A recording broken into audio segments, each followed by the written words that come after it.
আমি শুধু একবার চা খাওয়ার প্রস্তাব দিয়েছিলাম আর ওরা তিনজনেই আমাকে বর বানিয়ে ফেলে। আমি তো সবাইকে ভালোবাসি। সেটা কি অন্যায়? ওরা সবাই আমায় বলে তুমি শুধু আমার, কিন্তু আমি তো কারো না। এখন আমি নিজেই বুঝতে পারছি না কোনটা আসল বউ আর কোনটা হুবহু কপি। আমি তো শুধু বলেছিলাম তুমি ভালো মানুষ।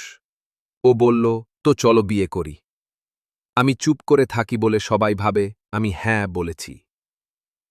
বিয়ে করতে করতে এখন তো আমি নিজেই কনফিউজড। আমি কার জামাই? I am pasta, not basta. Cheetahs, baby, you are my only one, just like the other one. Roma, বউ আর রানা চিরবো, আমি কি করি বলো? ভেন্ডি কয়?